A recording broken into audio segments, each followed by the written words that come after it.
Hi everyone, it's chapter 10. I hope everyone had a great Independence Day. The doctor's going to be in this chapter, like Dr. North, and a few other peeps are going to happen throughout this book, and I won't be able to keep the voices straight. So just bear with me as I probably mess up all the voices. Here we go. Rachel's stomach rumbles. She's hungry. She hasn't eaten since morning. She's sitting next to her mother, facing Dr. North across his big, cluttered desk. They've been here about 10 minutes, and all that time Dr. North has been talking. You can see right here, Miss Cooper. He swivels around in his chair. This smudgy place, and this one here. He points to two dark spots, one on each of the bluish x-rays of Izzy's lungs pinned up behind his desk. This is a nodule growing on the link of the lungs. This disease your father has is called, all right, let's see if we can do this, mesothelioma. It typically attacks the lining of the lung and moves out from there. Now this other spot, you see it here? This is the lung itself. Rachel's hand dips into her pocketbook, searching for a stray lemon drop or any old piece of chocolate. Nothing. Why didn't she think to buy a sandwich or a slice of pizza on the way over to the doctor's? Stop thinking about your stomach, she tells herself. This is serious. What's the matter with you? She sits up straighter. She looks at Dr. North's watch. Watches his mouth forming words, hears the words, understands what the words mean, but somehow doesn't make sense of them. Disease seems to be advancing. Classical long period of hibernation. He's talking about her grandfather. She thinks he's saying Izzy is going to die, but this is so unlikely. Izzy? That roaring, irritable man? That she can't take it seriously. She can't even take Dr. North seriously. Today, with his shirt sleeves rolled up, he looks even more cherubic than the first time Rachel saw him in the hospital.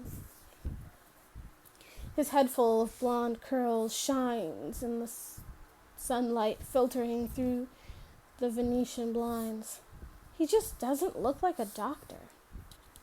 This cancer is associated with people who've worked with asbestos.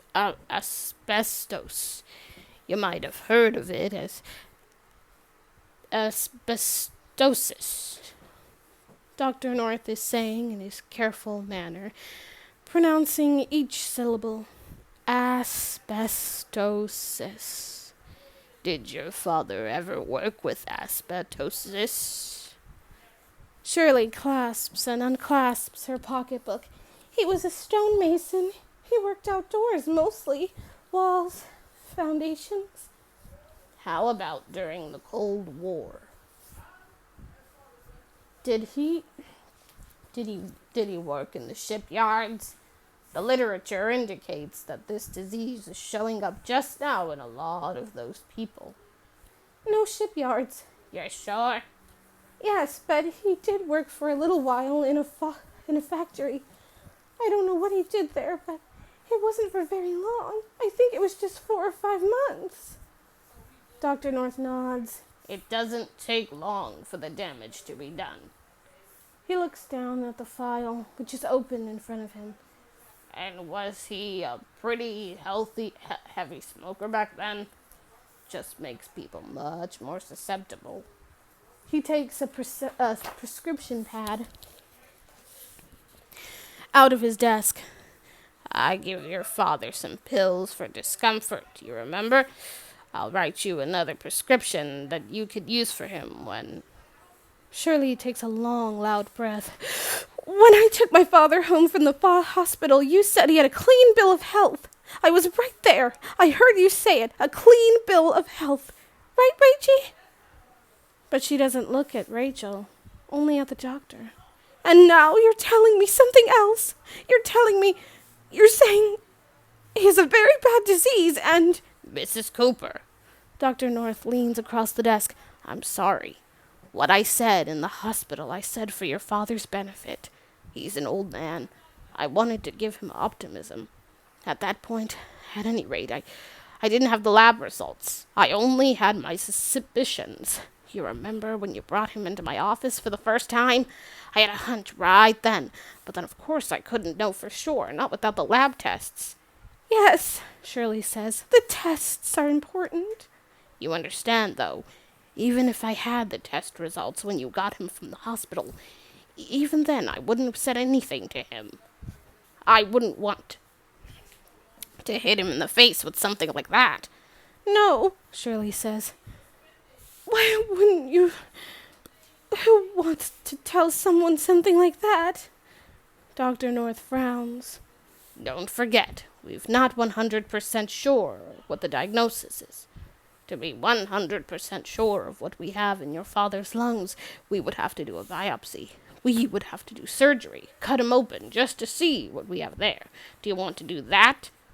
Shirley shakes her head. No, no, she says. And, with the asbestosis, there's nothing we can do anyway. Chemotherapy? Shirley says. Not a viable option. And for a man his age, it would just be experimental. Now, you're the closest relative, is that right? Yes, my brother is in England. It's funny, just the other day I wrote to him about Daddy's little stomach ache, and that sometimes he's a little short of breath. She sounds short of breath herself. And I said, well, Lenny. Again she catches her breath. What can you expect when someone is 83? But Daddy's going to go on for another 20 years.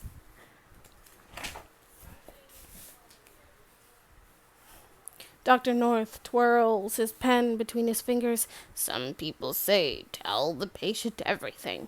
I don't agree, no. As Dr. North talks, what Rachel hears above all else is the word patient. That single word enters her mind like a bore, drills down into some place where she has never been. What, hiding from the understanding as if behind a wall? Some people say, tell the patient everything. And what does the patient say? The patient, the patient. The wall crumbles. Everything is there behind the wall. His lungs are there. Those polluted lungs, and everything is clear. All the things Dr. North has been saying.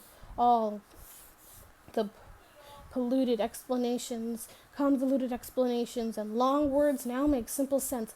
Her grandfather is going to die.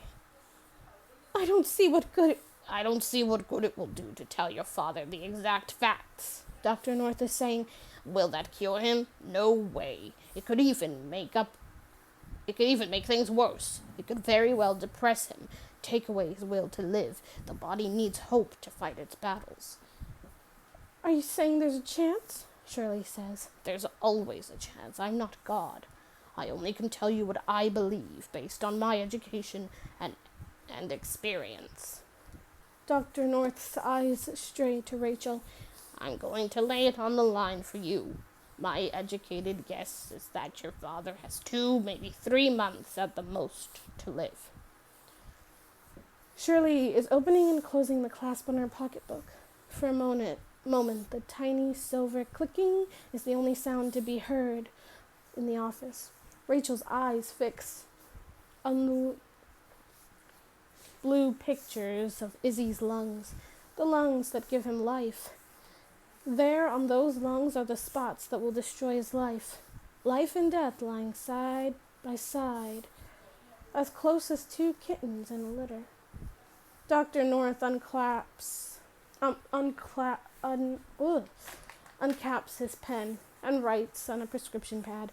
I'm going to give you 21 refills on this. I want Mr. Shapiro to be comfortable. He pushes back his chair. It's a sign for them to leave. Rachel and her mother stand up. Is that it? Rachel thinks. Is that a little? It seems to her that something is missing. Dr. North, she blurts. Wait, what happens now? What happens now? You say my grandfather is sick? Well, up to now, he just seems to be the way he always is. So what happens now? What happens now? Dr. North says.